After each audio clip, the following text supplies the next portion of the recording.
Assalamualaikum warahmatullahi wabarakatuh.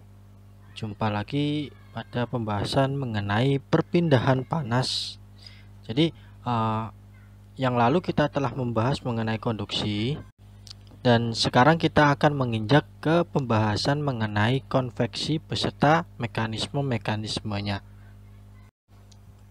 Pada video pada awal dahulu kita membahas atau saya sudah mengklasifikasikan perpindahan panas itu dibagi menjadi 3 utama, yaitu konduksi, konveksi, dan radiasi.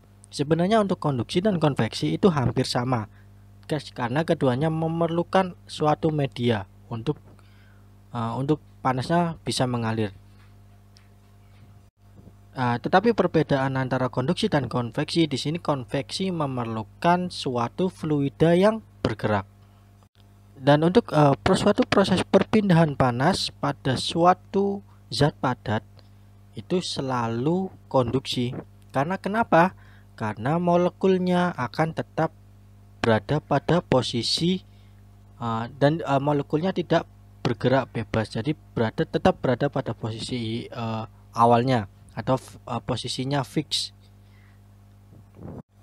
Sedangkan untuk perpindahan panas pada suatu cairan atau pada suatu gas itu bisa saja konduksi dan atau bisa juga konveksi. Nah, kenapa kok saya bilang begitu? Jadi ada suatu ketergantungan di sini.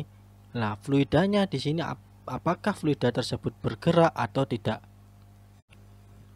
Dan suatu proses perpindahan panas dia dikatakan konveksi bila fluidanya itu bergerak, dan dikatakan konduksi bila tidak ada aliran dari fluida tersebut. Pada gambar ini menunjukkan bahwa beberapa tipe perpindahan panas secara konveksi dan konduksi. Jadi ketika ada suatu fluida yang diberi tekanan, maka dia dinamakan force convection. Tetapi jika fluida tersebut dibiarkan mengalir secara natural, namanya adalah natural convection atau free convection. Sedangkan bila pada fluida tersebut tidak bergerak sama sekali, itu kita sebut namanya adalah konduksi. Ya, kita perhatikan pada gambar ini. Pada gambar ini ada suatu besi yang panas atau balok besi yang panas di sini, dan besi tersebut diberi kipas di permukaannya, ya diberi suatu kipas, sehingga tentunya di sini yang terjadi adalah force convection.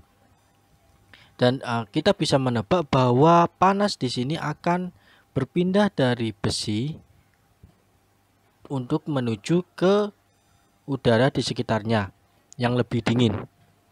Dan kemudian temperatur di besi tersebut juga akan berangsur-angsur akan semakin mendingin atau semakin berkurang sehingga menjadi lebih dingin.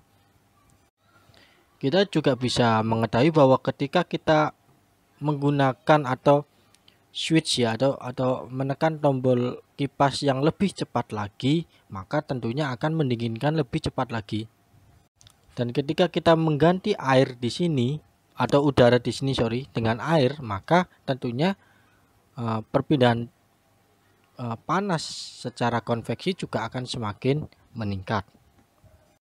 Jadi walaupun perpindahan panas secara konveksi ini begitu kompleks, nantinya kalian akan tahu kenapa kok saya katakan kompleks.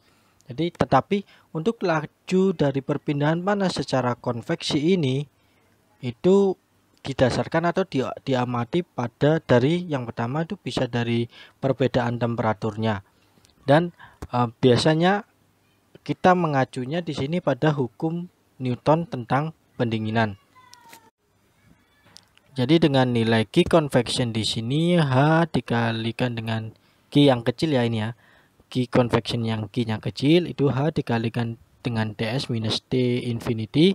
Untuk Q yang besar itu H dikalikan dengan AS dikalikan dengan ts minus T infinity.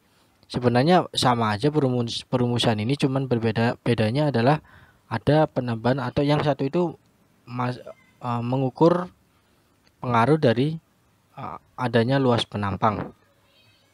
Untuk perpindahan panas secara konveksi ini sendiri itu dipengaruhi oleh properti dari fluida, terutama adalah dynamic viscosity atau viskositas dinamis, ada kinematik dan ada dynamic ya untuk viskositas, tapi di sini yang berpengaruh adalah dynamic viscosity atau lambangnya adalah mu.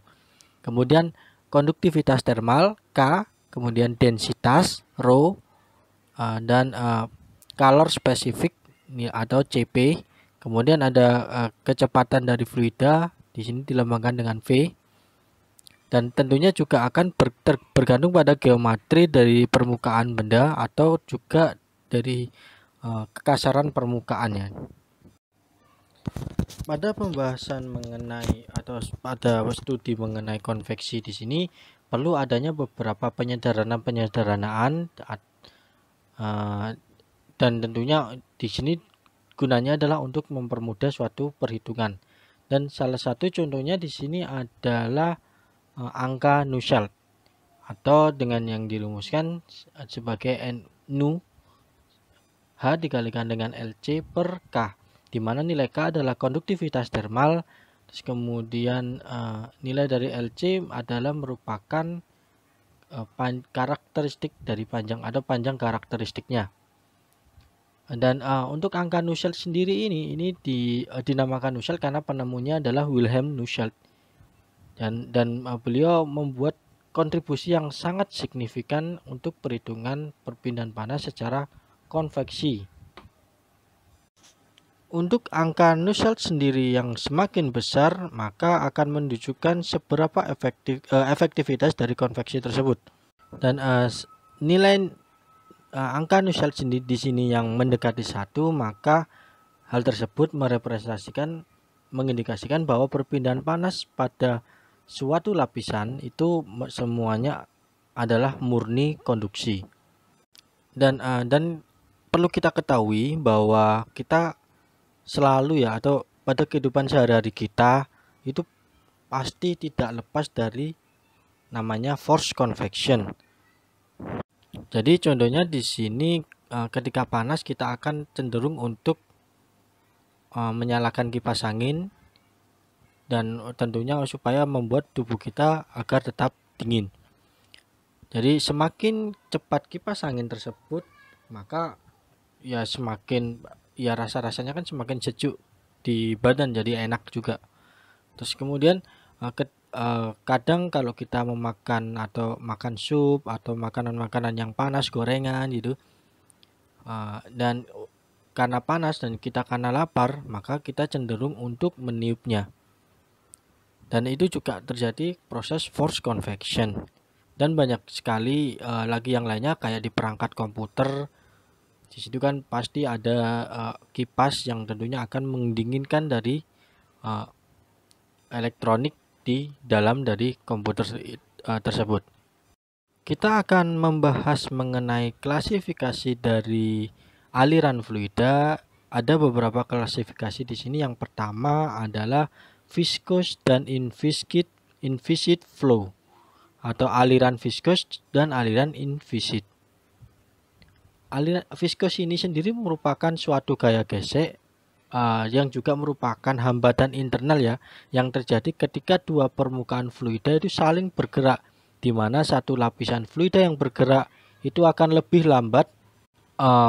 Jadi di mana ada satu lapisan fluida yang bergerak lebih lambat akan memperlambat aliran lapisan fluida yang bergerak lebih cepat. Dan untuk aliran fluida di mana efek dari viskositas tidak berpengaruh secara signifikan itu disebut sebagai aliran viskos. Sedangkan untuk aliran fluida yang viskositasnya dianggap 0 sehingga tidak ada gaya gesek yang terjadi disebut dengan aliran inviscid. Terus juga ada aliran eksternal yang kedua, ada aliran eksternal, ada internal juga. Dan di sini bedanya fluida tersebut apakah mengalir di luar pipa, di luar dari permukaan zat padat atau di dalamnya. Cuman bedanya ada. Seperti yang bisa kalian lihat pada gambar. Yang ketiga ada aliran kompresibel dan incompressible. Jadi aliran fluida ini diklasifikasikan pada aliran fluida mampu mampat atau nama lainnya adalah kompresibel dan tidak mampu mampat atau incompressible. Dan tersebut tergantung pada variasi perubahan besar massa jenis selama fluida tersebut mengalir. Jadi massa jenis dari liquid di sini secara esensial nilainya relatif konstan dibandingkan pada aliran fluida incompressible.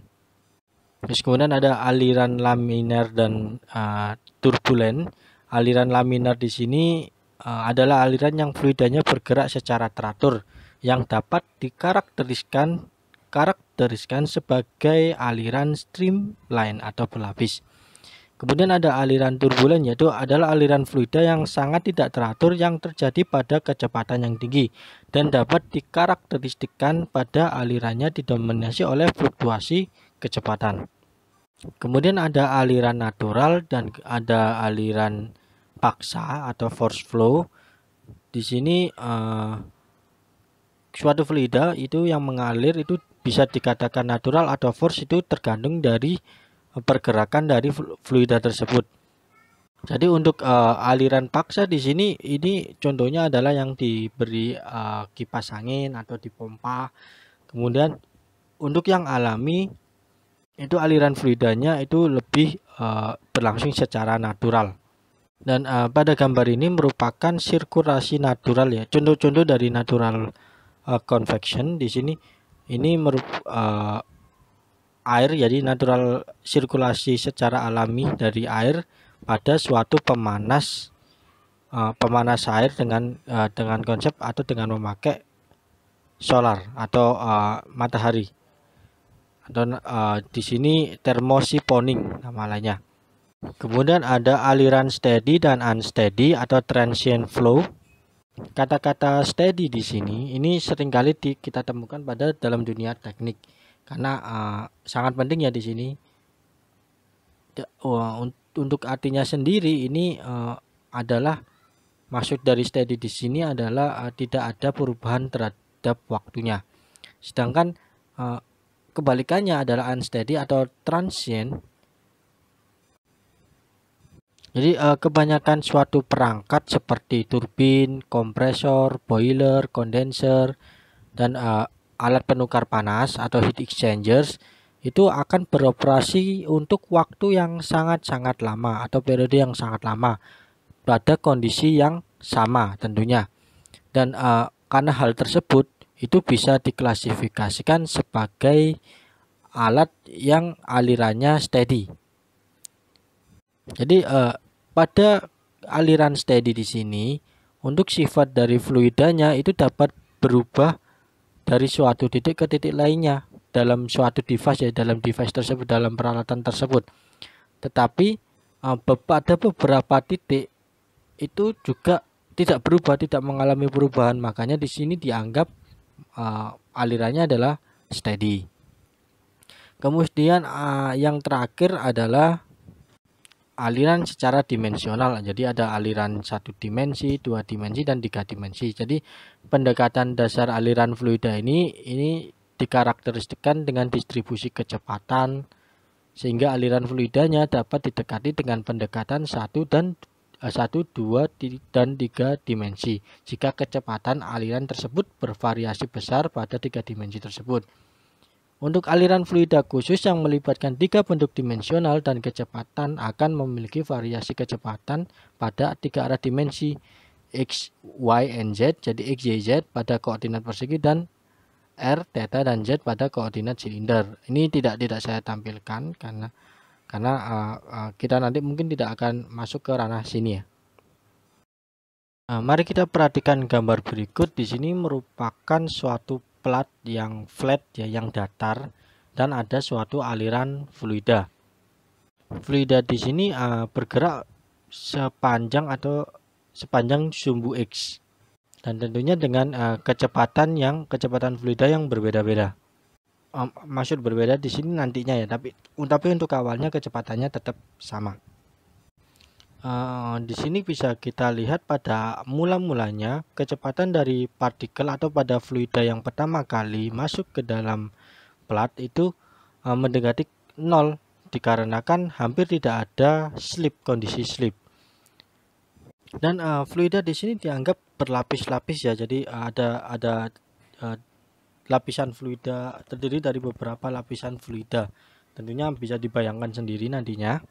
Jadi fluida yang pertama itu tadi seperti sudah dijelaskan bahwa fluida yang pertama karena lapisannya itu yang masuk itu berdekatan sekali dengan plat, maka dianggap kecepatannya atau velocity-nya itu cost 0 karena tidak ada kondisi slip.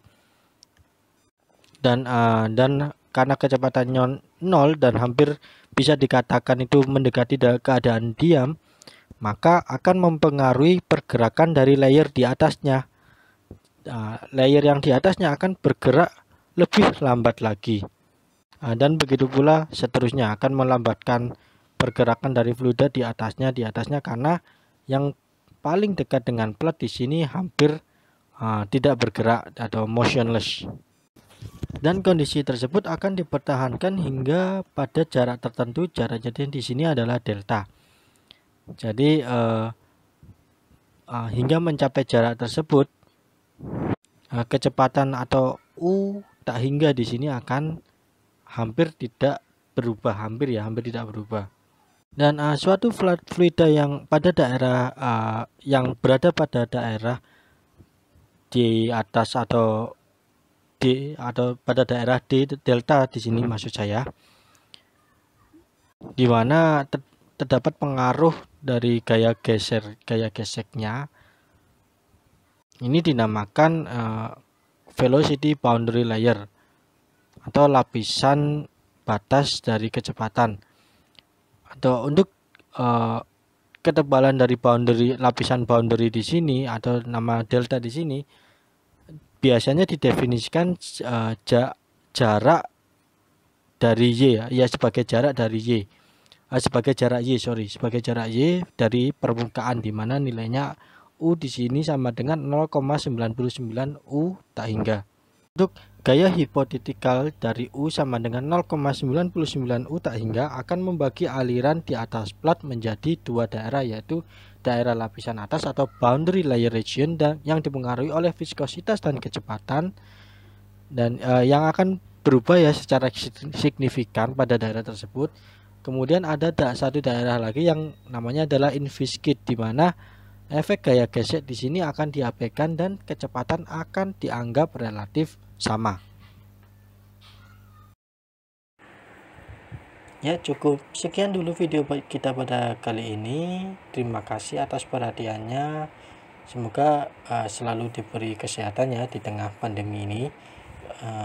Tetap semangat belajar. Tetap semangat. Assalamualaikum warahmatullahi wabarakatuh.